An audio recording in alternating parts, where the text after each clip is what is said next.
এই দোয়ার শেষে হাদিসের কিতাবের নাম, বইয়ের নাম, হাদিস নম্বর, কোন রেফারেন্স আপনারা দেখবেন না। বুঝতে পেরেছেন? এটা হলো মেড ইন জিনজিরা, জিনিস আইটেম যেরকম দেখেন না ওই রকম। তো এই জন্য এটাকে একটা আমরা ছোট ভুল বলতে পারি রমাদান কেন্দ্রিক, যে আমরা মুখে নিয়ত করাকে অনেক আবশ্যক মনে করি। 5 নম্বর রমাদান কেন্দ্রিক আমাদের ভুল হলো, আমরা বেশিরভাগ মানুষ, শতকরা হয়তো 90%-এরও বেশি মানুষ, আমরা যারা রোজা রাখি, আমরা শুধুমাত্র পেটের রোজা করি। রোজাটা শুধু পেটের না ভাই, রোজাটা পুরো বডির, রোজাটা পুরো শরীরের, মাথা থেকে পা পর্যন্ত শরীরের প্রত্যেকটা অঙ্গের রোজা আছে। আমরা শুধু পান বা আহার থেকে, যৌনাচার থেকে বিরত থাকাটাকে রোজা মনে করি। আপনি চোখ দিয়া মোবাইলে হারাম জিনিস দেখলেন, যে মেয়েকে দেখা আপনার জন্য অ্যালাউড না, আপনি তার ছবি দেখলেন, ভিডিও দেখলেন, সেটা নাটকের নামে, সিনেমার নামে, কোন ভিডিওতে, কোন শর্ট ভিডিওতে, টিকটকে, কোন জায়গা আপনি দেখলেন, আপনি অনলাইনে অফলাইনে দেখলেন, তাহলে আপনার চোখের রোজা নষ্ট হলো। আপনার হাতের রোজা নষ্ট হবে যদি হাত দিয়ে কোনো গুনাহের কাজ করেন। পাও দিয়ে যদি কোনো অন্যায়ের পথে যান, পায়ের রোজা নষ্ট হবে। কান দিয়ে যদি আপনি মিউজিক শুনেন, আপনি গান শুনেন মিউজিক সহ, আপনি হারাম কিছু শুনেন, গীবত শিকায়াত শুনেন, তাহলে সেক্ষেত্রে কানের রোজা নষ্ট হবে। ঠিক একইভাবে আপনি মুখ দিয়ে খারাপ কোনো কথা বললেন, কটু কোনো কথা বললেন, গালিগালাজ করলেন, কারোর সাথে ঝগড়াঝাটি করলেন, তাহলে আপনার মুখের রোজা নষ্ট হবে। পুরো শরীরের প্রত্যেকটা অঙ্গ প্রত্যঙ্গের রোজা আছে। আমাদের রোজার দুইটা দিক, একটা হলো রোজার বডি, একটা হলো রোজার স্ট্রাকচার, আর একটা রোজার ফিনিশিং। স্ট্রাকচারটা দাঁড়াবে আপনি সবে সাদেক থেকে নিয়ে, সাহারি থেকে নিয়ে ইফতারি পর্যন্ত আপনি কিছু পান করলেন না, আহার করলেন না, এবং যৌনাচার থেকে বিরত থাকলেন, বৈধ সেটা থেকেও বিরত থাকলেন, তাহলে আপনার রোজার স্ট্রাকচারটা দাঁড়িয়ে গেল। কিন্তু এই রোজা বা সিয়ামের ফিনিশিংটা হবে তখন, যখন আপনার মাথা থেকে পা পর্যন্ত শরীরের প্রত্যেকটা অঙ্গ প্রত্যঙ্গের রোজা রাখবেন। শরীরের প্রত্যেকটা অঙ্গ প্রত্যঙ্গকে যখন আপনি গুনাহ থেকে বাঁচাবেন, তখন আপনার রোজাটা পূর্ণতা পাবে। নবী করিম সাল্লাল্লাহু আলাইহি সাল্লাম বলেছেন, বুখারীর হাদিস, মাল্লাম ইয়াদা কাওলা যুরি ওয়াল আমাল বি ওয়াল জাহল ফালাইসা লিল্লাহি হাজা আন ইয়াদা তাআমাহু ওয়া শারাবা। যে ব্যক্তি রোজা রেখে মিথ্যা কথা বাদ দিল না, রোজা রাখছে আবার মিথ্যা কথা বলে, আবার যে ব্যক্তি মিথ্যা কাজ, প্রতারণা, 2 নম্বরে এই সমস্ত বাদ দিল না রোজা রেখে, যে ব্যক্তি মূর্খতা সুলভ কাজ করলো, এই ব্যক্তি রোজা রাখে উপবাস থাকায় আল্লাহর কোনো ঠেকা পড়ে নাই, অর্থাৎ তার নিজের কোনো লাভ হয় না, তাহলে এটা উপবাস থাকা ছাড়া আর কি। ঠিক একইভাবে নবী করিম সাল্লাল্লাহু আলাইহি সাল্লাম বলেছেন, কোন ব্যক্তি রোজাদার অবস্থায় কেউ যদি তার সাথে বিবাদে লিপ্ত হতে আসে, ঝগড়া করতে আসে, সে বলবে ইন্নী সায়েম, তোমার কথার বহুত জবাব দেওয়ার ছিল, কিন্তু আমি রোজাদার আছি, সো আমি তোমার সাথে কথা বাড়াতে চাই না। ভাইরা আমার, আমাদের রোজার সবচেয়ে বড় ভুল যদি আপনি আমাকে জিজ্ঞেস করেন, তো আমি বলবো সবচেয়ে বড় ভুল হলো যে আমরা রোজা রেখে নানান পাপাচারে লিপ্ত হই, নানান গুনাহে লিপ্ত হই। আমরা রোজা শুধু পেটের রাখি, আমরা আমাদের শরীরের অন্যান্য অঙ্গ প্রত্যঙ্গের রোজা রাখতে পারি না। রোজা মনেরও করতে হয়, মন দিয়ে কোনো খারাপ চিন্তা করব না, খারাপ জল্পনা কল্পনা করব না, অন্যায় কোনো কিছু করব না, মনের ভিতরে হিংসা রাখবো না, বিদ্বেষ রাখবো না, কারোর প্রতি শত্রুতা রাখবো না, এটা মনের রোজা। আর পুরো শরীর যখন রোজা রাখবে, তখন এই ব্যক্তি হবে এমন রোজাদার, যেই রোজার স্ট্রাকচারও ঠিক আছে, ফিনিশিংও ঠিক আছে, পূর্ণাঙ্গ রোজা রেখে এই ব্যক্তি রাইয়ান নামক গেট দিয়ে প্রবেশের উপযোগী। এই ব্যক্তি স্বয়ং আল্লাহর কাছ থেকে কিয়ামতের ময়দানে সেই মহাপুরস্কারের উপযুক্ত। এই ব্যক্তি সিয়ামের মাধ্যমে কোরআন এবং হাদিসে যত পুরস্কারের কথা বলা আছে সবগুলোর উপযুক্ত হতে পারবে। যে ব্যক্তির রোজা তাকে শুধু পেটের চাহিদা থেকে তাকে দূরে রাখে না, বরং শরীরের সমস্ত অঙ্গ প্রত্যঙ্গ দ্বারায় সমস্ত পাপাচার থেকে বিরত থাকার সংগ্রাম করে, নিয়ত করে, চেষ্টা করে এবং সেটা বাস্তবায়ন করে। আল্লাহ আমাদের সবাইকে তৌফিক দান করুন। ভাইরা আমার, তাহলে 5 নম্বরের ভুল বললাম যে রোজা রেখে আমরা অনেকেই নানান রকমের পাপাচার লিপ্ত হই। আমরা এগুলো ছাড়বো তো ইনশাআল্লাহ। আল্লাহ সুবহানাহু ওয়া তাআলা বলেছেন, কেন রোজা ফরজ করা হয়েছে? লাআল্লাকুম তাত্তাকুন, যেন আমরা মুত্তাকি হতে পারি। মুত্তাকি হওয়া, গুনাহ ছাড়া, পাপাচার ত্যাগ করা, এটা রোজার উদ্দেশ্য। এটাই যদি না হয়, তাহলে রোজার কোনো অর্থ থাকতে পারে না। 6 নম্বর, রমজান মাসে আমরা যে ভুল করি সেটা হলো, অনেকে রোজা রেখে মেসওয়াক করতে চান না। রোজা রেখে মেসওয়াক করতে চান না। কোন ইমামগণ বলেছেন যে রোজা রেখে মেসওয়াক করা অনুত্তম, কিন্তু সেই মতটা সঠিক নয়। সঠিক এবং জমহুর বেশিরভাগ ইমামদের মত এবং বিশুদ্ধ মত হলো যে রমজান মাসে রোজা রেখে মেসওয়াক পারলে আরো বেশি বেশি করবেন। কারণ নবী করিম সাল্লাল্লাহু আলাইহি ওয়াসাল্লাম থেকে তিরমিজি একটা হাদিস বর্ণিত হয়েছে, ইমাম তিরমিজি এটাকে হাসান সহিহ বলেছেন। হাদিসে হাসান বলেছেন। সেই হাদিসটা হলো যে নবী করিম সাল্লাল্লাহু আলাইহি সাল্লাম রোজা রেখে এত বেশি পরিমাণ মেসওয়াক করতেন, সাহাবী বলেন যে গুণে শেষ করা যাবে না। এই জন্য রোজা রেখে মেসওয়াক করা যাবে। অনেকে মনে করে মেসওয়াক করলে মেসওয়াকের রস যদি ভিতরে চলে যায় কোনো অসুবিধা নেই, রোজা রেখে আরো বেশি মেসওয়াক করবেন। তাহলে রমজানের কেন্দ্রিক আমাদের যে ভুলগুলো হয় তার ভিতরে 6 নম্বর হলো মেসওয়াক করাটাকে অনেকে দোষের মনে করেন। এটা ভুল, এটা দোষের না, বরং মেসওয়াক আরো বেশি করে করতে হবে। 7 নম্বর হলো অনেকে রমজান মাসে সাহারির খাবার এমন ভাবে খায়, এক সময় আমরা দেখেছি ছোটবেলায় যে অনেক মুরব্বীরা আছেন রাত 12টা 11টার দিকে উঠে সাহারি খেয়ে তারপর শুয়ে পড়েন। এটা যেমন একটা ভুল ছিল, সাহারি হলো শেষের দিকে খাওয়া উত্তম, ওনারা খাইতেন আগে। অতিরিক্ত সতর্ক যেটাকে বলে, এত আগে কেন খায়? যে শেষের দিকে খাইলে রোজা হয় না না হয়, এই জন্য 12টার সময় 4-5 ঘন্টা আগে খেয়ে ফিরে দিলাম। এটা হলো বেশি সতর্ক হওয়া। বেশি সতর্ক বুঝেন?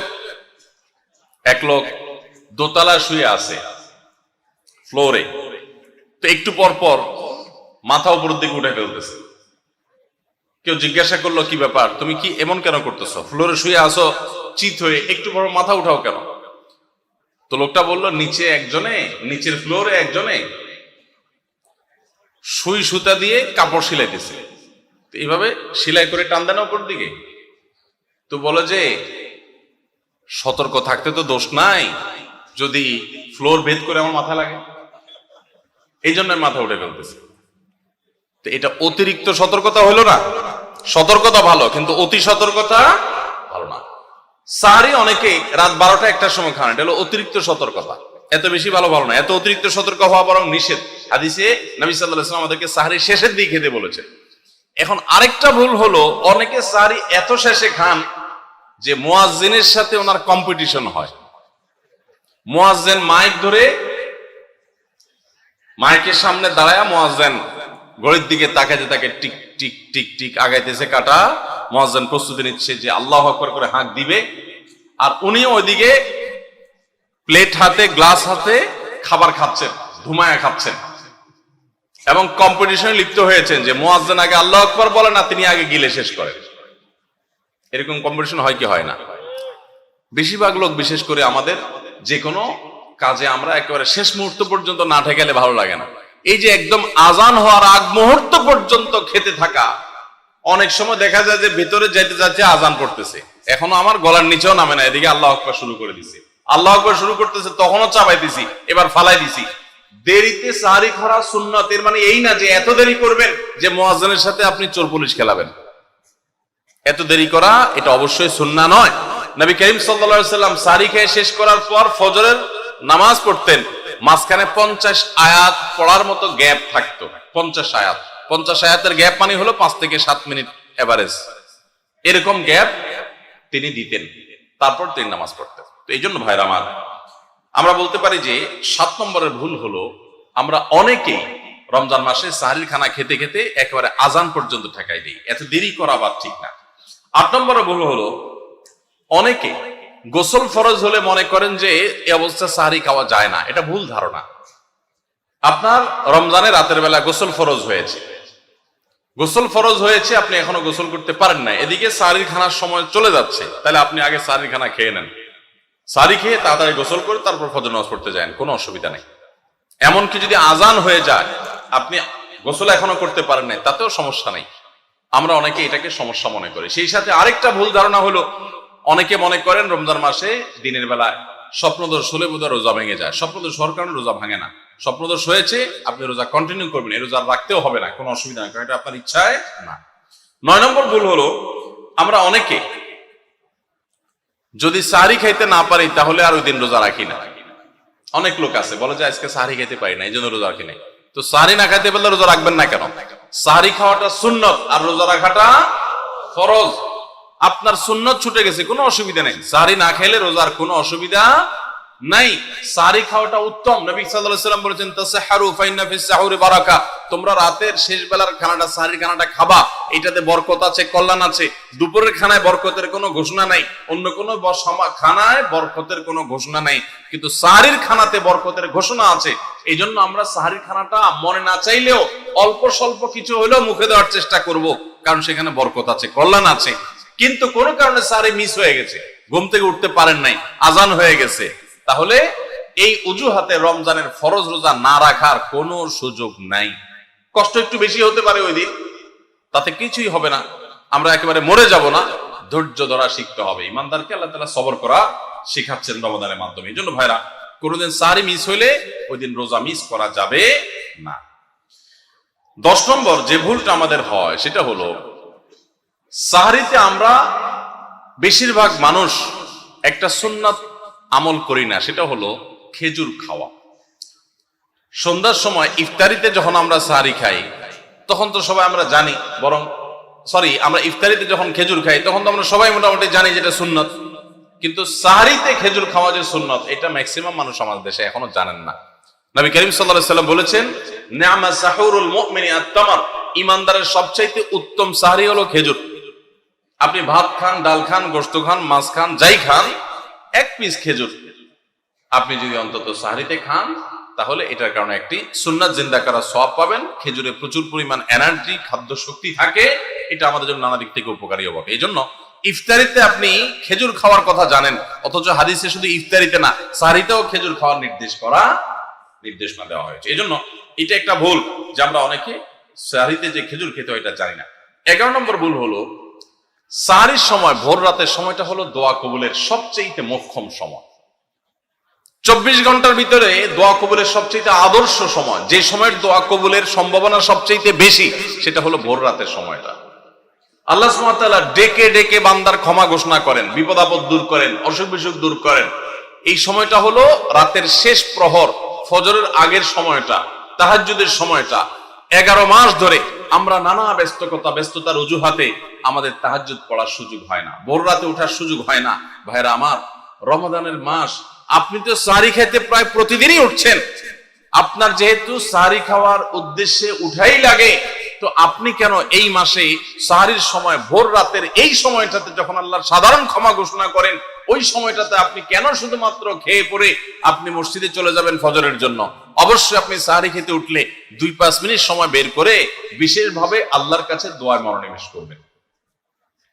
আমাদের একটা বড় ভুল হলো, সাহরির এই সময়টাকে দোয়ায় আমরা মনোনিবেশ করি না। সম্ভব হলে 2 রাকাত, তারপরে বান্দাকে ডেকে ডেকে আফিয়াহু, আমি তাকে সুস্থতা দান করব, আল্লাহ মিন মুস্তাগফিরিন ফাগফির আল্লাহ, তোমাদের মধ্যে কেউ কি আছো ক্ষমা প্রার্থনাকারী, আমি তাকে ক্ষমা করে দিব। এভাবে ডেকে ডেকে আল্লাহ তাআলা দিতে থাকেন। টোটাল 24 ঘন্টার মধ্যে যেই সময়টার দোয়া ফেরত দেয়া হয় না, যেই সময়টার দোয়া মিস হওয়ার সম্ভাবনা খুবই কম, আপনার দোয়ার বেসিক শর্তগুলো ঠিক থাকলে এই দোয়া কবুল হওয়ার সম্ভাবনা জোরালো, সেই সময়টা হলো ভোর রাতের সময়টা। রমজান মাসে এই সময়টাতে দোয়ার যে সুযোগ তৈরি হয়, দোয়ার যে বিশাল সুযোগ আপনি পান, এই সুযোগটা হাতছাড়া করে আপনি শুধুমাত্র খেয়ে দিয়ে এই সময়টাকে পার করে দেন, এটা কখনো বুদ্ধিমানের কাজ হতে পারে না। এই জন্য রমজান মাসের ভুলগুলোর মধ্যে থেকে একটা হলো যে সাহরির সময়টাতে, ভোর রাতের সময়টাতে, দোয়া কবুলের গুরুত্বপূর্ণ সময়টাতে আমরা দোয়া তো করিই না। অনেকে ওই সময় আজকাল সাহরি পার্টি বের করেছেন, তামাশা বের করেছেন, অনেকে টেলিভিশনের প্রোগ্রাম দেখেন। কোন চ্যানেলে সাহরির সময়ের কোন প্রোগ্রাম আমরাও মাঝে মধ্যে, এগুলো আগে রেকর্ড করা থাকে। সাহরির সময় আমরা টেলিভিশনে প্রোগ্রাম করতে যাই না, আগে রেকর্ড করা থাকে, সেগুলো চলে। এগুলো হলো তাদের জন্য যারা টেলিভিশনে হারাম জিনিস দেখবে, ওই টাইমটাতে সে যেন হারাম জিনিস না দেখে ভালো কিছু দেখে। আপনাদেরকে আমরা বলবো, কখনো ওই ভোর রাতের ওই সময় ইসলামিক প্রোগ্রামও দেখতে যাবেন না। আপনি ওই সময়টাতে আল্লাহর সাথে কথা বলবেন, ওই টাইমটা ইবাদতের সময়, ওই টাইমটা দোয়া এবং রোজাদারের সময়। আমরা বেশিরভাগ মানুষ এই ভুলটা করি যে রমজানে আল্লাহর কাছে পাওয়ার এই বিশাল সুযোগ আমরা হাতছাড়া করে ফেলি। আমরা এখন থেকে সাহরিতে উঠলে দোয়া করবো তো ইনশাআল্লাহ। আল্লাহ আমাদের সবাইকে তৌফিক দান করুন। তাহলে এটি ছিল 11 নম্বর ভুল। রমাদানকে আমাদের সার্থক করতে হলে এই ভুলটা দূর করতে হবে, সংশোধন করতে হবে। সাহরিতে দোয়া থেকে বিরত থাকা, এই ভুল করা যাবে না। 12 নম্বর ভুল হলো, অনেকে রোজা রেখে থুতু গেলাটাকে দোষণীয় মনে করেন যে রোজা রেখে বোধহয় থুতু গেলা যায় না, এই জন্য ঘন ঘন থুতু ফেলে দেখবেন অনেকে আছেন। বিশেষ করে নতুন যখন রোজা রাখে মনে করি থুতু ফেলা লাগে। রোজা রেখে রোজার কারণে এক্সট্রা কোনো থুতু ফেলার দরকার নাই। আপনার মুখে বালু চলে আসছে, একটা মশা ঢুকে গেছে, আপনি রোজা আছে, এটা যেন ভিতরে না যায়, সেজন্য থুতুটা ফেলে দিলেন, এটা ভিন্ন কথা। আপনি বেসিনে গিয়ে ফেলে আপনি একটু পানি ঢেলে দিলেন। কিন্তু রোজা রেখে ঘন ঘন থুতু ফেলতে হবে, থুতু গিলা যাবে না, এরকম কোনো কথা নাই। এটা আমাদের একটা ভুল, রমজান কেন্দ্রিক একটা ভুল। 13 নম্বর ভুল হলো, আমরা বেশিরভাগ মানুষ রমজান মাসে ফজরের নামাজ পড়ে এসে ঘুম দেই। আপনার যদি রাতে ঘুম না পুরে আবার দিনে ডিউটি থাকে, ঘুম একটু যদি যাওয়াই লাগে, তো ফজরের পর পর ঘুমাবেন না। আলহামদুলিল্লাহ আমাদের বাসায় আমরা এটার প্র্যাকটিসটা প্রতি বছর খুব হার্ডলি করার চেষ্টা করি। ফজরের পর পর কোনো ঘুম নেই, ফজরের পর একটা কোরআন তেলাওয়াত করেন। প্রথম প্রথম চোখ ভেঙে আসবে, কারণ আপনি ভোর রাতে উঠছেন, অভ্যাস নাই। তো যাতে চোখে ঘুম না আসে সেজন্য নানান বুদ্ধি বাইর করেন, করে ঘুম দূর করেন, একটু উঠবস করেন। ওই টাইমে বসে ফজরের পরে আপনি তেলাওয়াত করেন, জিকির আজকার করেন, সকাল সন্ধ্যার দোয়াগুলো পড়েন, একটু দোয়া করেন, রমজানের কিছু আমল করেন। এশাকের নামাজের ওয়াক্ত হয়ে গেছে, 2 রাকাত নামাজ পড়ে এরপর আপনি পারলে দরকার হলে শুয়ে যান, কিন্তু ফজরের পর পর শুয়ে যাবেন না। এটা একটা ভুল, কারণ নবী করিম সাল্লাল্লাহু আলাইহি সাল্লাম সকালের এই সময়টার জন্য দোয়া করেছেন, আল্লাহুম্মা বারিক লি উম্মতি ফি বুকুরিহা, আল্লাহ আমার উম্মত জন্য সকালের সময়টাতে বরকত দান করুন। আর ওই সময় আপনি ঘুমায় থাকছেন। তো রমজান মাসে আমরা এটা একটা ভুল করি, এটা আমরা করব না যথাসম্ভব। তারপর 14 নম্বর ভুল হলো, আমরা যারা নিয়মিত আজানের জবাব দেই, আজানের জবাব দেওয়া একটা আমল, আপনারা জানেন তো, মুয়াজ্জিন যা বলে তার সাথে সাথে তা বলা, তার পরপর সেটা বলা। মুয়াজ্জিন যখন আল্লাহু আকবার বলে, তখন আপনিও আস্তে আস্তে করে আল্লাহু আকবার বলবেন। মুয়াজ্জিন আবার যখন আল্লাহু আকবার বলবে, আপনিও আল্লাহু আকবার বলবেন। মুয়াজ্জিন যখন আশহাদু আল্লা ইলাহা ইল্লাল্লাহ বলবে, আপনিও আশহাদু আল্লা ইলাহা ইল্লাল্লাহ বলবেন। মুয়াজ্জিন যখন আশহাদু আন্না মুহাম্মাদুর রাসূলুল্লাহ বলবে, আপনি কি বলবেন? আশহাদু আন্না মুহাম্মাদুর রাসূলুল্লাহ বলবেন। অনেকে সাল্লাল্লাহু আলাইহি সাল্লাম পড়ে, সাল্লাল্লাহু আলাইহি সাল্লাম পড়বেন হলো আযানের শেষে, কিন্তু আযান চলাকালীন আশহাদু আন্না মুহাম্মাদুর রাসূলুল্লাহ বলবেন। সহিহ মুসলিমের আযানের জবাব দেওয়ার অধ্যায়ে পরিষ্কারভাবে নবী সাল্লাল্লাহু আলাইহি ওয়াসাল্লাম শিক্ষা দিয়েছেন। ইমাম মুয়াজ্জিন যখন বলবে, ইযা ক্বালা আশহাদু আন্না মুহাম্মাদুর রাসূলুল্লাহ ফাকুলু আশহাদু আন্না মুহাম্মাদুর রাসূলুল্লাহ, তখন আমরা আশহাদু আন্না মুহাম্মাদুর রাসূলুল্লাহ বলবো। এরপর হাইয়া আলাস সালাহ হাইয়া আল ফালাহ যখন বলবে, তখন লা হাওলা ওয়ালা কুওয়াতা ইল্লা বলবো। এরপর আল্লাহু আকবার বললে তাই বলবো, লা ইলাহা ইল্লাল্লাহ সময় তাই বলবো। তারপরে আযানের জবাব দেব, দুরূদ পড়বো, দোয়া পড়বো। এই যে আযানের জবাব, এটাতে লাভ হয় কি জানেন? মুয়াজ্জিন আযান দিয়ে যেই সওয়াব পায়, আযানের যারা মুখে জবাব দেয়, মুয়াজ্জিনের সাথে সাথে বলে, তাদেরকে আল্লাহ তাআলা সমপরিমাণ সওয়াব দান করেন। সুবহানাল্লাহ। আর মুয়াজ্জিন কি পরিমাণ সওয়াব পায় সেটা কি জানেন? কোন মুয়াজ্জিন যদি আল্লাহকে খুশি করার জন্য আযান দেয়, দুনিয়ার উদ্দেশ্য তার কাছে না থাকে, বরং আল্লাহকে খুশি করাটাই তার উদ্দেশ্য থাকে, তাহলে এই মুয়াজ্জিনের ফজিলত হলো, ওই মুয়াজ্জিনের আযান শুনে যত মানুষ মসজিদে আসবে, ওই ওয়াক্ত নামাজে যত মানুষ শামিল হবে, সবাই যে পরিমাণ সওয়াব পাবে, যার যার অ্যাকাউন্টে যাবে, বোনাস হিসাবে সবার সমপরিমাণ সওয়াব মুয়াজ্জিনকে দেওয়া হবে। আর আপনি মুয়াজ্জিনি না করে শুধু আযানের জবাব দিলেও সেই মর্যাদা বোনাস হিসেবে আল্লাহ তাআলা আপনাকে দান করবেন। এই হাদিসের ফজিলত একবার আরো 10, 12, 13 বছর আগে কোন এক জায়গায় আমি বলেছিলাম, সৌদি আরবে থাকতে। তখন এক ভদ্র মহিলা আমাকে বললেন, হুজুর, এই হাদিসটা আপনার কাছ থেকে শেখার পর, জানার পর থেকে আমি মক্কা শরীফের লাইভ আজান নিয়মিত ওই টাইমে, আমি রেডিও শুনি না, মোবাইলে বিভিন্ন ভাবে লাইভ আজানটা আমি শোনার চেষ্টা করি এবং ওই মুয়াজ্জিনের সাথে সাথে জবাব দেওয়ার চেষ্টা করি। কারণ আমার যখন এটা জানা হলো যে মুয়াজ্জিন যত পরিমাণ সওয়াব পাবে তত পরিমাণ সওয়াব পাওয়া যাবে, তো মক্কার মুয়াজ্জিন সাহেবের আজান শুনে যত মানুষ প্রতি ওয়াক্তে নামাজ পড়ে, এত বেশি নামাজ তো দুনিয়ার অন্য কোনো মসজিদে প্রত্যেক ওয়াক্তে পড়ে না। সো আমি লক্ষ লক্ষ মানুষের নামাজ পড়ার সমপরিমাণ সওয়াব, মুয়াজ্জিনের পরিমাণ পেতে চাই, সেজন্য মক্কার লাইভ আজানটা আমি ফলো করি। সুবহানাল্লাহ। আমি অবাক হয়ে গেলাম, মানুষ আল্লাহর সন্তুষ্টির জন্য কত ভাবে চেষ্টা করে, অথচ আমরা হেলায় হারিয়ে ফেলি। আপনার মহল্লার যে আজানটা সবার আগে আপনার কানে আসে, আপনার মহল্লার আজান, ওটা জবাব আপনি দিবেন, এরপর বাকিগুলো আপনি দিতে পারলে দিবেন, না দিতে পারলে না। এই যে আজানের জবাব, এই আজানের জবাবটা আমরা অনেকে 12 মাসে একটু আধটু দেওয়ার চেষ্টা করলেও, রমজান মাসে মাগরিবের নামাজের আজান, এটার জবাব নিয়মিত আজানের জবাবকারীরাও দেয় খুব কম। এটা রমজানের একটা ভুল। কেন দেয় না?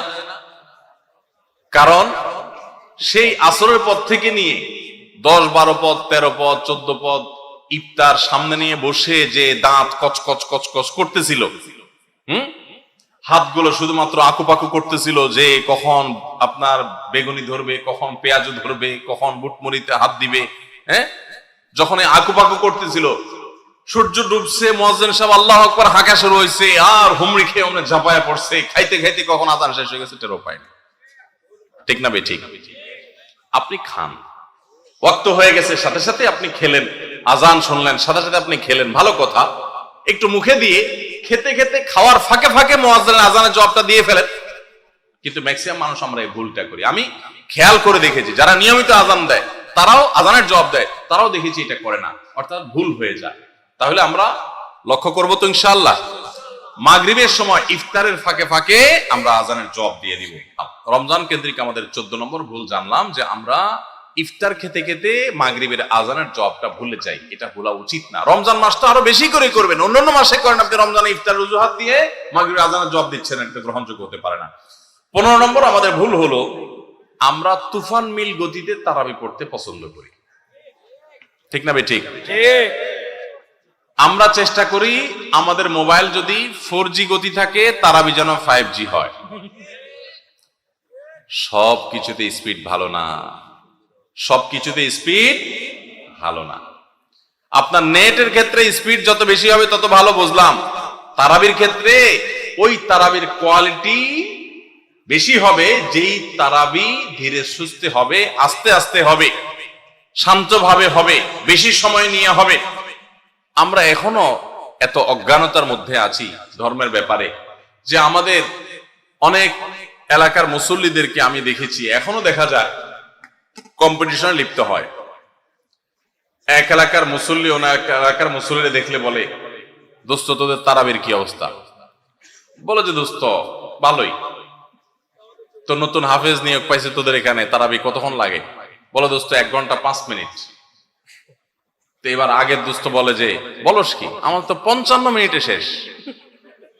মানে খুব প্রাউড ফিল করতেছে যে আমাদের হাফেজ এত তুখুর হাফেজ যে 55 মিনিটে শেষ করে ফেলা। শুনেন, হাফেজদের একটা গোমর বলি আপনাদেরকে। গোমরটা হইল হাফেজদের জন্য তাড়াতাড়ি পড়াটা অনেক সহজ, আস্তে পড়া এটা সব হাফেজ পারে না। বুঝতে পারছেন? যারা গাড়ি চালাতে পারেন, ড্রাইভিং জানেন, তারা ভালো করে বুঝবেন গাড়ি জোরে চালাইতে খুব বেশি যোগ্যতা লাগে না, গাড়ি আস্তে চালানোর জন্য যোগ্যতা লাগে। আমি জীবনে যখন প্রথম গাড়ির স্টিয়ারিং হুইল ধরে শেখা শুরু করি, আমাকে ট্রেনিং দিছে নেপালের একজন ভাই, আমার সহকর্মী, সৌদি আরবে ছিলেন, আলেম মানুষ, মদিনা ফারেক, শেখ রিয়াজুল হক। তো উনি আমাকে স্টিয়ারিং ধরে যখন আমি গাড়ি চালানো শুরু করছি, আপনারা যারা গাড়ি চালানো শিখাইছেন বা শিখতে দেখছেন দেখবেন, নতুন নতুন যারা ড্রাইভার হয় একদম বিসমিল্লাহ বলে শুরু করে যখন, সাধারণত রাস্তাঘাট ফাঁকা থাকলে ভোরে এরকম সময় তো চালায়, তো তখন রাস্তা ফাঁকা পায়, আপনার স্ক্যালেটার চাপ দিলে গাড়ি ভঁ ভঁ করে দৌড়ায়, শান্তি লাগে, আরো জোরে চাপে আরো জোরে দৌড়ায়, শান্তি লাগে। তখন দেখবেন পাশে থাকা লোক বলে আস্তে আস্তে, মানে বেশি জোরে, কারণ আপনি কন্ট্রোল করতে পারবেন না। তো আমাকে তখন আমার ওই ড্রাইভিং এর যে শিক্ষক ছিলেন সে ভাই আমাকে বললেন, যখন আমি মোটামুটি চালাতে পারি, অসুবিধা নাই, তখন উনি আমাকে বললেন আপনার জন্য এখন সবচেয়ে বড় টেস্ট হলো কত আস্তে চালাতে পারে। বিশেষ করে ম্যানুয়াল গিয়ারের গাড়ি যদি হয়, আর যদি পরীক্ষা হয় সবচেয়ে আস্তে চালানো, তো নতুন ড্রাইভার বেশিরভাগই ফেল করবে, কারণ আস্তে চালাতে গেলে একটু পরে স্টার্ট বন্ধ হয়ে যাবে, ব্যালেন্স রাখতে পারবে না। তো আমি দেখলাম ঠিক আমারও সে একই অবস্থা হচ্ছে, আস্তে তো পারি না। তো আমি বললাম যে ভাই আস্তে যে চালাইতে বলো তুমি, আস্তে তো চালাইতে পারতেছি না ভাই, জোরে তো ঠিকই পারি। তোমার বলতেছে জোরে ফেলার জন্য যোগ্যতা লাগে না, তো চাপ দিলেই তো দৌড়ায়, তুমি ব্যালেন্স ঠিক রেখা দেখি কত আস্তে চালাতে পারো। সে আমার গাড়ি থেকে নাইমা বলতেছে আমি পাশে হাঁটবো আস্তে আস্তে, আমার গতিতে তুমি গাড়ি চালাবা দেখি পারো কিনা। আমি তো পারতেছি না। বলো যে না তুমি এখনো পাকা হও নাই। তো হাফেজদের অবস্থা একই রকম।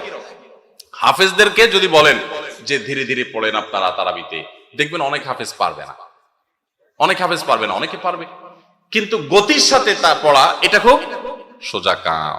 ভাইরা আমার, আমরা তারাবিতে গতি দিয়া যদি পড়ি, অনেক মসজিদে আছে হাফেজ সাহেবরা বেচারারা গতি তো সাধে দেয় না, মুসল্লিদের মুক্তাদিদের চাপের চোটে ওই বেচারারা দৌড়ের উপরে থাকে।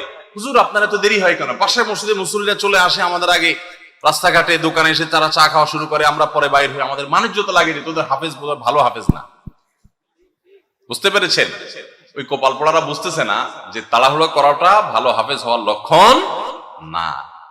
তো এই জন্য ভাই তারাবিতে অতিরিক্ত তাড়াহুড়া করা এটা হলো আমাদের বড় একটা ভুল। ঢাকার ধানমন্ডি তাকওয়া মসজিদে আমাদের মুফতি সাইফুল ইসলাম ভাই আজকের অতিথি, ওনার মসজিদে আমি একবার তারাবি পড়েছি। সুবহানাল্লাহ, এত ধীরস্থিরতার তারাবি আমি জীবনে কোথাও দেখিনি, এত ধীরস্থিরতার তারাবি। কিয়ামুল লাইল শেষ দশকে যে করে, এত লম্বা সময় নিয়ে এত আস্তে আস্তে পড়েন, আলহামদুলিল্লাহ মসজিদ ভর্তি মুসল্লি থাকে, পুরো ঢাকা থেকে মানুষ যায়। এরকম মসজিদ বাংলাদেশে আরো আছে, হাতে গোনা খুব কম। আমি অবশ্য তারাবিটা আমার বাসার নিচে আমার ছেলের ইমামতিতে সাধারণত পড়ি। তো যাই হোক, মসজিদে তারাবি এত ধীরে স্থিরতার সাথে আমি ওখানে সবচেয়ে বেশি দেখেছি, আরো অন্যান্য জায়গায় থাকতে পারে। এই জন্য ভাইরা আমার, রমজানের ভুলগুলোর একটা হলো যে তারাবিতে তাড়াহুড়ো করি আমরা। তাড়াহুড়ো করবেন না। আপনার হাফেজ সাহেবকে যদি আপনি খুব গতিতে পড়তে বলেন, এক পারা যদি প্রথম কয়েকদিন তো 1.5 পারা পড়ে, এরপরে 1 পারা করে পড়ে শেষ পর্যন্ত। 1 পারা পড়তে এশার নামাজ সহজ যদি তার তাড়াহুড়ো করে পড়তে যদি 1 ঘন্টার সময় লাগে, তো ধীরে স্থিরতার সাথে পড়লে 1 ঘন্টা, বড় জোর 10 মিনিট সময় লাগবে। 5 থেকে 10 মিনিটের পার্থক্য, এর বেশি না। 5-10 মিনিটের জন্য আপনার পুরো 1 ঘন্টা তারাবিটা আপনি বরবাদ হয়ে যেতে পারে। যদি অতিরিক্ত তাড়াহুড়া হয়, অস্পষ্ট থাকে, তাহলে তারাবি পড়ার কোনো মানেই থাকতে পারে না। এই জন্য তারাবিতে তাড়াহুড়া করবেন না, ধীরে স্থিরতার সাথে পড়বেন। এবং এই বছর বিশেষ করে আমরা ওই যে তারাবির সালাতে কোরআনের বার্তা বইটা লিখেছি, এটার উদ্দেশ্য হলো তারাবি যাতে আপনার কাছে বোঝা মনে না হয়, তাড়াতাড়ি শেষ করে দিতে আপনার মনে না চায়, আপনি আগে থেকে একটু বইটা দেখে যাবেন যে আজকের তারাবিতে কি কি আছে, কোন নবীর ঘটনা আছে। যখন ওই আয়াতগুলো তেলাওয়াত করা শুরু করবে, তখন আপনি রিলেট করতে পারবেন, আপনার কাছে ভালো লাগে কাজ করবে, তারাবিটা আপনার কাছে বোঝা মনে হবে না। তাহলে 15 নম্বর ভুল হলো তারাবিতে তাড়াহুড়ো করা। আরেকটা বিষয় আছে, সেটা হলো তারাবির 4 রাকাত পর পর দোয়া পড়া। কি দোয়া জানো? আমি 2-3 শব্দ পারি, সুবহানাজিল মুলকি ওয়াল মালাকুতি, এতটুকু পারি। এরপরে কি আপনারা জানেন ভালো, যেহেতু কোরআনে দেশে কোথাও পাই নাই, এই জন্য আমি তো জানি না, শুধু পাবলিকের মুখে শুনছি ছোটবেলা থেকে, কিন্তু বই পুস্তকে কোথাও পাইনি কোরআন হাদিসে। তো এই জন্য তারাবির 4 রাকাতের পর পর এরকম দোয়ার কোনো কথা কোরআন বা হাদিসে নাই। 4 রাকাত পর পর সময় দেওয়া হয় কেন জানেন? এটা রেস্টের টাইম, যে 4 রাকাত পড়ছেন একটু রেস্ট করেন। আপনি তখন শুরু করছেন সুবহানাল মুলক ওয়াল মালাকুতে, আরো রেস্ট আপনার নষ্ট হলো। তো এই জন্য তো আপনাকে সময় দেওয়া হয়নি। এই জন্য তারাবির এই ভুলগুলো আমাদের একটা ভুল রমজান কেন্দ্রিক। 16 নম্বর ভুল হলো মোবাইল, টেলিভিশন এবং এই জাতীয় ডিভাইস গুলোতে আমরা অনেকে গেমস ইত্যাদি খেলে সময় নষ্ট করি। কারণ দুপুরে খাবারের সময় কাজ নাই, অবসর থাকি, তো দেখা যায় মোবাইলে নষ্ট করে সময়। মহিলারা সময় রিমোট নিয়ে বসে টেলিভিশনের সামনে সময় নষ্ট করেন, অনেক সময় গেমস খেলে সময় নষ্ট করেন, অনেকে ঘুমায় থাকেন অতিরিক্ত। প্রবাস জীবনে অনেকে আছে ঘন্টায় ঘন্টা এভাবে সময় নষ্ট করেন, কারণ দুপুরে খাবার নাই, সকালের খাবার নাই, সময়গুলো কাজে লাগানোর সুযোগ না পান না। তো এটা বড় ভুল। আপনার রমজানের এই সময়গুলো অনেক দামি, এই সময়গুলো এভাবে নষ্ট করাটা আপনার রমজানকে নষ্ট করার শামিল। এটা হলো 16 নম্বর ভুল। 17 নম্বর ভুল হলো ইফতারের সময় দোয়া করতে হয়, এটা আমরা জানি সবাই। ইফতার খেতে দোয়া আছে সেটাও জানি, বিসমিল্লাহ বলে ইফতার খেলাম, ইফতার খাওয়ার পর দোয়া পড়বো আমরা, জাহাবাজ জামা ওয়াবতালাতুল উরুক ওয়া সাবাতাল আজরু ইনশাআল্লাহ, অথবা আল্লাহুম্মা লাকা সুমতু আলা রিজকিকা আফতারতু। আমরা দোয়া এটা জানি সবাই। কিন্তু কেউ যদি আপনাকে ইফতারের দাওয়াত দেয়, ইফতার করায়, তখন তার জন্য একটা দোয়া আছে, ওইটা আমরা ম্যাক্সিমাম মানুষ জানি না। বলবো সেটা, সেই দোয়াটা হলো নবী করিম সাল্লাল্লাহু আলাইহি সাল্লাম তাকে কেউ ইফতার করালে তিনি তার জন্য দোয়া করতেন, আকালা তাআমাকুমুল আবরার ওয়াসাল্লাত আলাইকুমুল মালাইকা ওয়া আফতার ইনদাকুমুস সাইমুন।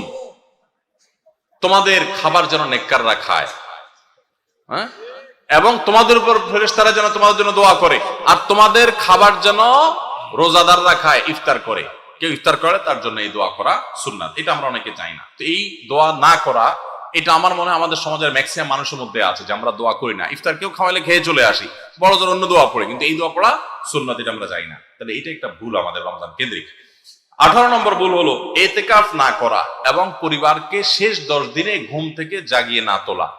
রমজানের শেষ 10 দিন ইতিকাফ করা হলো রমজানের সবচাইতে তৃপ্তিদায়ক ইবাদত। যেই ইবাদতের তৃপ্তি আপনি নগদে পাবেন, সেটা হলো রমজানের শেষ দশকের ইতিকাফ। দুঃখজনক বিষয় হলো ম্যাক্সিমাম মানুষ আমাদের দেশে মসজিদগুলোতে দেখা যায় ইতিকাফের লোক পাওয়া যায় না, টাকা দিয়ে লোক ভাড়া করে ইতিকাফে রাখা লাগে।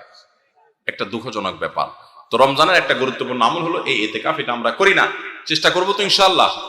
একবার যদি আপনি ইতিকাফ করেন, ইতিকাফের মজা যদি একবার পেয়ে যান, বিশেষ করে কয়েকজন ইবাদত গুজার মানুষের সাথে থাকেন, একটা পরিবেশ পান, আপনাকে জীবনে ইতিকাফ থেকে কেউ আর ঠেকাতে পারবে না, দূরে রাখতে পারবে না। ইতিকাফ আপনি করেই ছাড়বেন, এত মজার ইবাদত। এবং সেই সাথে রমজানের শেষ দশকে নবী সাল্লাল্লাহু আলাইহি সাল্লাম পরিবার লোকদেরকে ঘুম থেকে ডেকে তুলতেন, আমরা এটা করি না। পরিবার লোকদেরকে সহ পুরো পরিবার মিলে একসাথে ইবাদত বন্দেগী করা শেষ দশকে, এটা গুরুত্বপূর্ণ একটা ইবাদত। তাহলে 18 নম্বর ভুল হলো ইতিকাফ না করা, পরিবারকে শেষ দশকে না জাগানো। 19 নম্বর ভুল হলো শেষ 10 দিন আসলে আমরা কেনাকাটা, শপিং, হ্যাঁ, যারা শহরে আছে তারা গ্রামের বাড়িতে যায় ঈদ করা, এগুলোর পেছনে আমরা ব্যস্ত হয়ে যাই। শেষ 10 দিন হলো ইবাদতের সবচেয়ে গুরুত্বপূর্ণ সময়। রমজানের আসল টাইম হলো শেষ 10 দিন, সবে কদর ওর মধ্যেই আছে, অথচ আমরা সেই সময়টাতে সবচেয়ে বেশি অবহেলা কাটাই। এটা রমজানের একটা বড় ভুল। আর 20 নম্বর এবং সর্বশেষ যেটা বলতে চাই সেটা হলো যে অনেকে আমরা ফিতরাটা সময় মতো দেই না। ফিতরাটা হলো চাঁদ উঠছে তখন থেকে নিয়ে ঈদ উল ফিতরের নামাজের আগ পর্যন্ত এই সময়ের মধ্যে দিয়ে দিবেন। এত অল্প সময়ের মধ্যে, রাতের মধ্যে গরিব যদি খুঁজে না পান তাহলে একদিন দুই দিন আগে থেকেও দিতে পারবেন, কিন্তু কোন অবস্থাতে ঈদের নামাজের পরে ফিতরা দিলে সেটা ফিতরা আদায় হবে না। তাহলে ভাইরা আমার, এই 20টা ভুল যদি আমরা সংশোধন করতে পারি, এগুলোর প্রতি যদি আমরা খেয়াল রাখতে পারি, তাহলে আশা করা যায় আমাদের রমজানটা বড় সুন্দর হবে, অর্থবহ হবে। এই রমজানটা আমাদেরকে তাকওয়া অর্জন করাবে এবং সফল এবং সার্থক রমজান আমরা কাটাতে পারবো। চেষ্টা করবো তো ইনশাআল্লাহ। আমি এক নজরে আবারও বলে দিচ্ছি, 1 নম্বরের ভুল হলো রমজানের চাঁদ না দেখা। শাবানের 29 তারিখে রমজানের চাঁদ তালাশ না করা পশ্চিম আকাশে, এটা আমাদের একটা ভুল। 2 নম্বর হলো আমাদের রমজানের প্রস্তুতির অংশ হিসেবে শুধু খাবার টাবার কিনে ভরায় ফেলা, ইবাদতের রুটিন নাই, খাবার নিয়ন্ত্রণ করার ব্যবস্থা না, বরং অতিরিক্ত খাবারের ব্যবস্থা করা, এটা আমাদের একটা ভুল। 3 নম্বর হলো আমাদের ছোট ছেলে মেয়েরা যদি রোজা রাখতে চায় তাদেরকে রাখতে না দেওয়া, মায়া করে তাদেরকে রোজা থেকে বিরত রাখা, এটা আমাদের একটা ভুল।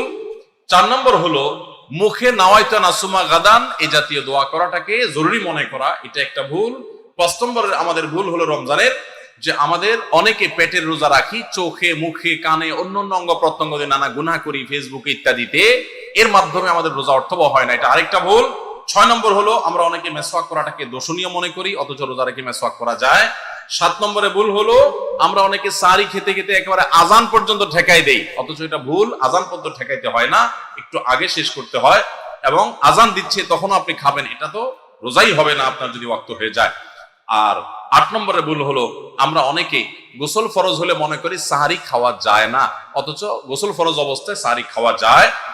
আর 9 নম্বরে ভুল হলো আমরা অনেকে সাহারি খেতে না পারলে ওই দিন রোজা রাখি না, অথচ সাহারি না খেতে পারলেও রোজা রাখা যায়। 10 নম্বরে ভুল হলো সাহারিতে খেজুর খাওয়া, এটা আমরা অনেকে জানি না যে খেজুর খাওয়া সুন্নাত, খাই না খেজুর আমরা, এটা একটা ভুল। 11 নম্বর ভুল হলো সাহারির সময় দোয়া কবুল হয় ভোর রাতে, এটা আমরা বেশিরভাগ মানুষ মিস করে ফেলি।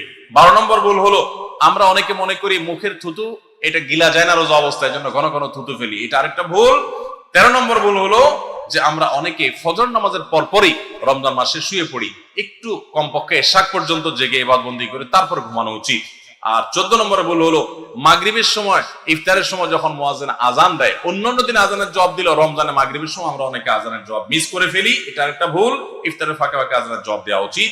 আর 15 নম্বর ভুল হলো তারাবিতে আমরা অনেকে তাড়াহুড়ো করা পছন্দ করি, অথচ সেটা তারাবির মানকে নষ্ট করে দেয়। 16 নম্বর ভুল হলো মোবাইলে, টেলিভিশনে, বিভিন্ন প্রোগ্রামে, গেমস ইত্যাদিতে আমরা রোজা থেকে যেহেতু খাবার দাবার নাই সকালে দুপুরে, এই টাইমটাতে আমরা সময় নষ্ট করি, এটা আরেকটা ভুল। আর 17 নম্বর হলো যে ব্যক্তি ইফতার করায় তার জন্য একটা দোয়া পড়তে হয়, আকালা তাআমুকুল আবরার ওয়াসাল্লাত আলাইকুল মালাইকা ওয়াফতার ইনদাকুমুস সাইমুন, আমরা অনেকে কেউ ইফতার করে তাকে দোয়া করাতে যাই না, এটা আরেকটা ভুল। আর 18 নম্বর হলো রমজানের শেষ 10 দিনে নবী সাল্লাল্লাহু আলাইহি ওয়াসাল্লাম জীবনে কখনো ইতিকাফ ছাড়েন নাই। যত বছর তিনি বেঁচে ছিলেন প্রত্যেক বছর রমজানের শেষ 10 দিন তিনি মসজিদে ইতিকাফ করতেন। আমরা যে আমল নবী সাল্লাল্লাহু আলাইহি ওয়াসাল্লাম জীবনে 1 বছরও ছাড়েন নাই, সে আমল বেশিরভাগ মানুষ জীবনে 1 বছরও করি নাই। রমজানের আসল মজাই হলো ইতিকাফ, এটা আমরা বেশিরভাগ করি না, এটা একটা ভুল। এবং পরিবারের লোকদেরকে শেষ 10 দিন জাগায় তোলা ইবাদত বন্দেগীর জন্য, সেটা আমরা করি না। 19 নম্বর ভুল হলো শেষ 10 দিন হলো ইবাদতের 10 দিন। নবী সাল্লাল্লাহু আলাইহি ওয়াসাল্লাম ইয়াজতাহিদু ফিহি মা লা ইয়াজতাহিদু ফি গায়রি, এই 10 দিন ইবাদতের জন্য যত চেষ্টা করতেন এত চেষ্টা কখনো করতেন না। আর এই 10 দিন আমরা বেশিরভাগ মানুষ কেনাকাটা, শপিং ইত্যাদিতে ঘোরাফেরাতে নষ্ট করি, এটা সবচেয়ে বড় ভুলগুলোর একটা। আর 20 নম্বর হলো ফিতরা আমরা সময় মতো আদায় করি না। অনেকে ঈদের নামাজের পরে ফিতরা দেন, সেটা ফিতরা আদায় হবে না, সাধারণ দান হয়ে যাবে, এটা হলো 20 নম্বর এবং সর্বশেষ ভুল। আল্লাহ সুবহানাহু ওয়া তাআলা সমস্ত ভুল, বিচ্যুতি, ত্রুটি এই সবগুলা থেকে বেঁচে থেকে একটা অর্থবহ সার্থক রমাদান কাটাবার তৌফিক আমাদেরকে দান করুন। সারি খেতে খেতে ফজরের আজান দিয়ে দিলে করণীয় কি? সারি খেতে খেতে যদি ফজরের আজান দিয়ে দেয় এবং ওয়াক্ত হয়ে গেছে, ওয়াক্ত মতোই আজান দেওয়া হয়েছে, আজান দেওয়া হয়েছে তার মানে ওয়াক্ত হয়ে গেছে, তখন আপনি খাচ্ছেন, তাহলে সেই রোজা আপনাকে আবার রাখতে হবে, এই রোজা হয় নাই। কারণ সারি খেতে হবে ফজরের ওয়াক্ত হওয়ার আগে আগে, ফজরের ওয়াক্ত শুরু হয়ে গেছে তখনও আপনি খাওয়াতেই আছেন এবং গিলেছেন, তাহলে আপনার রোজা হবে না। যদি এমন হয় যে ওয়াক্ত হচ্ছে তার আগ মুহূর্তে খেয়েছেন, এখন মুখে খাবার আছে খান নাই, নিয়েছেন খাওয়ার জন্য, বাকি ওয়াক্ত হয়েছে বা আযান হয়েছে দেখে আপনি ফেলে দিয়েছেন, তাহলে রোজা হতে পারে।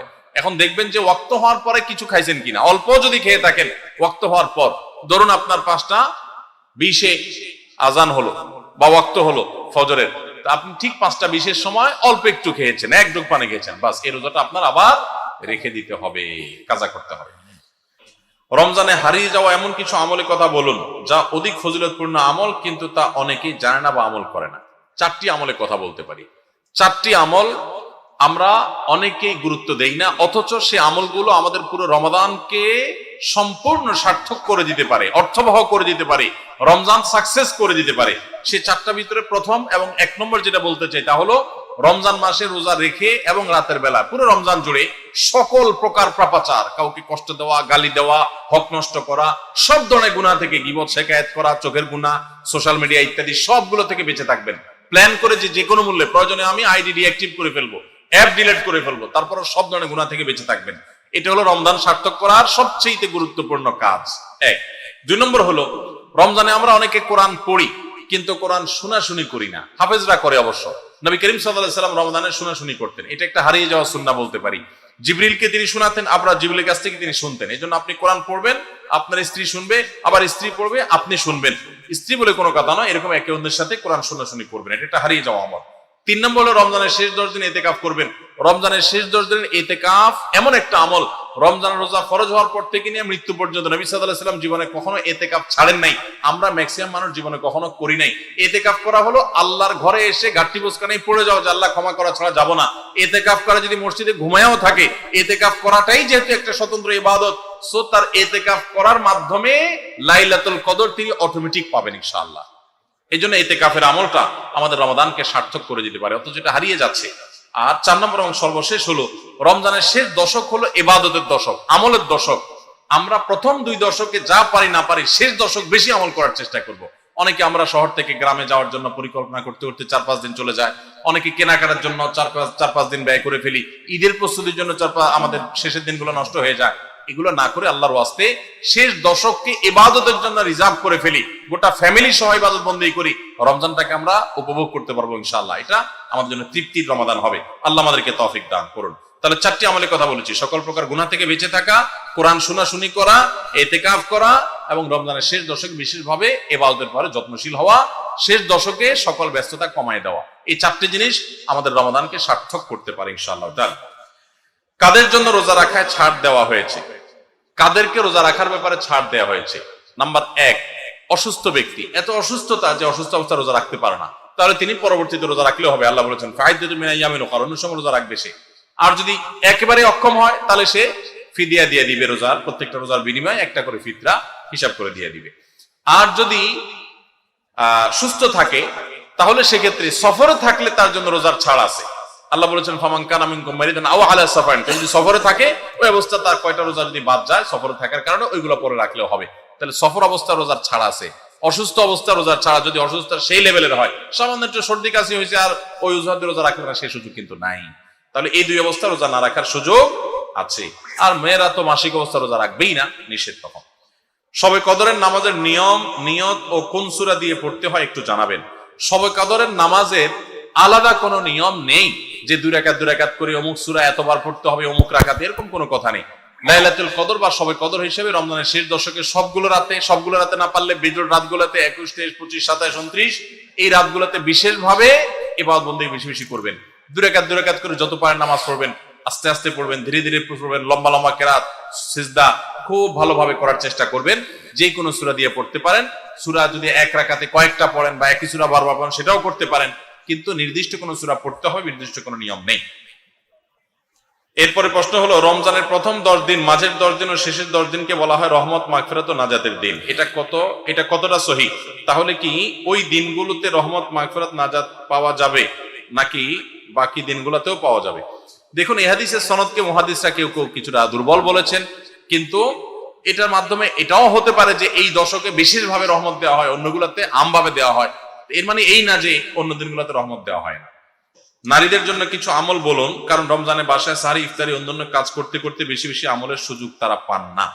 মা বোনরা ইফতারি সাহারি ব্যস্ততায় অনেকেই রমজানে ইবাদত বন্দেগীর সুযোগ পান না, তাদের জন্য আমরা বিশেষ কিছু পরামর্শ দিতে পারি। নাম্বার 1, রমজানের আগে থেকে ইফতারের যে আইটেমগুলো আগে থেকে জোগাড় করা যায় সেগুলো আগে থেকে জোগাড় করে, যেমন পেঁয়াজি আইটেম ইত্যাদি অনেক সময় বাটায়া বেটে ফ্রিজে রেখে দেওয়া যায়। যেগুলো আগে করা যায় সেগুলো আগে করে রাখেন, যাতে রমজানে ইবাদতবন্দি করতে পারেন। সাহরির সময় ভোর রাতে খেতে উঠে সবাই খাওয়া দাওয়া করে রেখে চলে যায়, আমাদের মা বোনরা দেখা যায় থালা বাসন নিয়ে ব্যস্ত হয়ে পড়েন। ওই টাইমে থালা বাসন রেখে, যেটা যেভাবে সেভাবে রেখে আপনি মাশগুল হয়ে যান দোয়াতে সাহরির সময়। এরপরে ফজর নামাজ পড়ে আপনি এবার কাজে লেগে যান। ওই মূল্যবান সময়গুলো নষ্ট করবেন না।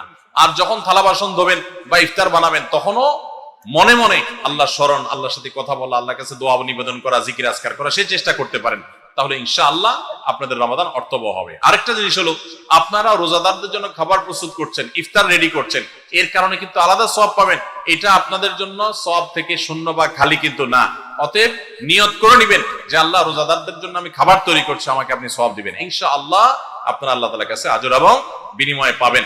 এবং মেয়েরা যদি মাসিক অবস্থায় থাকেন, রোজা না থাকে, ওই অবস্থায় তারা ইসলামিক বই পুস্তক পড়তে পারেন এবং বিভিন্ন ভালো ভালো বই পুস্তক পড়তে পারেন, জিকির আজকার করতে পারেন, ইস্তিগফার এবং দোয়া দরুদ করতে পারেন। সূরা তারাবি পড়া বেশি উত্তম নাকি খতম তারাবি পড়া উত্তম? অবশ্যই যদি আপনি কোরআনে কারীমের খতম পড়তে পারেন, সূরা তারাবির চাইতে সেটা উত্তম, এতে কোনো সন্দেহ নাই। সূরা তারাবিতে তো সামান্য ছোট ছোট আপনি কেরাত পড়বেন, আর খতম তারাবিতে বড় বড় কেরাত পড়বেন। তো কোরআন বেশি তেলাওয়াত করাটা তো অল্প তেলাওয়াত করার চাইতে বেশি উত্তম, সেটা তো বলাই বাহুল্য। এই জন্য অবশ্যই খতম তারাবি উত্তম। কিন্তু খতম তারাবি যদি তুফান মিল গতিতে হয়, 5G 6G গতিতে হয়, তাহলে সেই খতম তারাবি যদি হয়, যেই খতম তারাবিতে কি পড়েন, হাবেশ সাহেবের শুধু ইয়ালামুন আর তালামুন ছাড়া কিছু না বুঝেন, তাহলে ওই রকম খতম তারাবি পড়ার চাইতে সূরা তারাবি পড়া উত্তম। কথা কি বুঝতে পারছেন? যদি হাবেশ সাহেব মাঝখানে কি পড়ে কিছুই বুঝেন না, শেষে শুধু ইয়ালামুন আর তালামুনের টান দেখে বুঝতে পারলেন যে এখন রুকুতে যাবে, তাহলে এই তারাবি পড়া না পড়াতে কোনো পার্থক্য নাই। অনেক জায়গাতে এরকম তারাবি পড়ে, ওই যে সোশ্যাল মিডিয়াতে কিছু কিছু ভিডিও পাওয়া যায়, হ্যাঁ, দেশের বাইরের, যে এমন গতিতে তারাবি পড়ে যে আপনি 3 আয়াত পড়তে না পড়তে তারা 1 রাকাত শেষ। এগুলা তারাবির নামে তামাশা। শুধু খতম তারাবি কেন, অনেক সূরা তারাবিও এরকম আছে যে পড়ে সূরা তারাবি, সেটা আবার এরকম 5G গতিতে পড়ে। তারাবির নামে যে কত তামাশা চলে। কয়দিন আগে দেখলাম ফেসবুকে একটা পোস্টার, যে ব্যবসায়ীদের জন্য বিশেষ তারাবির প্যাকেজ। কি প্যাকেজ? 7 দিনে খতমের প্যাকেজ, 5 দিনে খতমের প্যাকেজ, আর একটা 3 দিনে খতমের প্যাকেজ। একটা রেজিস্ট্রেশন ফি 1400 টাকা, আর একটা রেজিস্ট্রেশন ফি বোধহয় 2000 টাকা, আর একটা রেজিস্ট্রেশন ফি আর একটু কম টাকা। হ্যাঁ, রেজিস্ট্রেশন ফি দিয়া হাবেশ সাহেবরা চুক্তি করে তারাবি পড়ায়। কিয়ামতের আগে যে আরো কত কিছু হবে একমাত্র আল্লাহ তাআলাই ভালো জানে। এগুলো সব তারাবির নামে কি ভাই? তামাশা। জায়েজ নাই ভাবে করা। বাইতুল হুদা জামে মসজিদের পেজে প্রশ্ন করেছেন, আচ্ছা, এমন কোন আমল আছে কিনা যা করলে রোজা রেখে ক্ষুধা কম লাগবে? আমার পিপাসা চূড়ান্ত কষ্ট হয়, রোজা রেখে ক্ষুধা কম লাগবে এমন কোন আমল আছে কিনা? সুবহানাল্লাহ। আর কিসের আমল চাওয়া বাকি আছে আপনাদের? দেখেন ভাই, আমল একটা আছে অবশ্য। আমল হলো, যে আমল করলে রোজা রাখলে আপনার ক্ষুধা কম লাগবে, সেটা হলো ঘুমের আমল। কিসের আমল? ঘুমের আমল। ফজর নামাজ পড়ে এশাক পড়ে যদি ঘুম দেন, কাজ কাম যদি না থাকে, বেকার পাবলিক হন, জোহর পর্যন্ত দিলেন ঘুম, জোহর পড়ে আবার দিলেন ঘুম, আসর পর্যন্ত ঘুমাইলেন, আসর পরে তো ইফতারের টাইম হয়ে যাবে। তাহলে এটা একটা সহজ আমল, যে আমলে বোঝা যায় যে আপনার ক্ষুধা অনুভব হবে না, কম লাগবে ইনশাআল্লাহ। এখন যদি এত পেট পাগল হন যে হুজুর ক্ষুধা চড়ে তো ঘুমিয়ে আসবে না, তাহলে আর কোনো ঔষধ নাই। ভাইরা আমার, আমরা চাই কি জানেন? আমরা চাই হলো, আল্লাহ দুনিয়াতেও আমার দিবা টয়টম্বর, আখেরাতেও টয়টম্বর দিব। আমি কোনো কষ্ট করতে রাজি না, আমি কোনো গুনাহ থেকে বাঁচতে রাজি না, আমি জান্নাতও চাই, আমি সবই চাই। আপনি রোজা রেখে ক্ষুধার কষ্টটা একটু সহ্য করবেন, এর বিনিময়ে তো আপনি জান্নাত পাবেন। এখন আপনি চান না ক্ষুধার কষ্ট আমি সহ্য করব না, আবার জান্নাতও আমি চাবো। কেমন কথা ভাই? সামান্য একটু ক্ষুধার কষ্ট আপনি সহ্য করতে রাজি না। এই রমাদানে ফিলিস্তিনের মানুষগুলো ইফতার করার মতো খেজুর তাদের কাছে নাই। খেজুর তো দূরের কথা, ইফতার তো দূরের কথা, সাহরিতে একটু সামান্য পানি খাবে শান্তিপূর্ণ ভাবে, সেই ব্যবস্থাটুকু তাদের ধ্বংস করে ফেলা হয়েছে। এরকম একটা সমাজে দাঁড়িয়ে সামান্য একটু রোজার সময় সাহরি ঠিকই খাবেন পেট ভরে, আপনি একটু কষ্ট হবে, সেই কষ্টটা পর্যন্ত সহ্য করতে রাজি না। আপনি কোন মুখে আল্লাহর কাছে জান্নাত আশা করবেন, দাবি করবেন? অনন্ত অসীমকালের সুখের ঠিকানা এই দুনিয়ার সমান 10 দুনিয়া কমপক্ষে, এর বেশি হতে পারে, এরকম জান্নাত আল্লাহর কাছে আপনি ডিমান্ড করবেন, দোয়া করবেন, চাইবেন কোন মুখে, যে রোজার কষ্টটা আপনি সহ্য করতে রাজি না? আল্লাহর কাছে দোয়া করেন যে আল্লাহ আপনি আমাকে সবরের তৌফিক দান করুন। আমিন। এরপর প্রশ্ন হলো, আমরা গরিব মানুষ, শ্রমজীবী, মাঠে আলু তোলা, সরিষা কাটা এবং মাটি কাটা ইত্যাদির কাজ করি। রোজা রাখা বিরাট কঠিন। রোজা রাখলে কাজ করা যায়, কাজ নাই, ভাত নাই, কি করব তাহলে? ভাইরা আমার, আমাদের এই ভিডিওটি যদি আপনার ভালো লেগে থাকে তাহলে ভিডিওতে একটি লাইক দিতে পারেন এবং আপনার প্রিয়জনদের সাথে শেয়ার করতে পারেন, এবং এইরকম আরও ভিডিও পেতে আমাদের ইউটিউব চ্যানেলটি সাবস্ক্রাইব করে পাশে থাকা বেল আইকনটি অন করে দিন।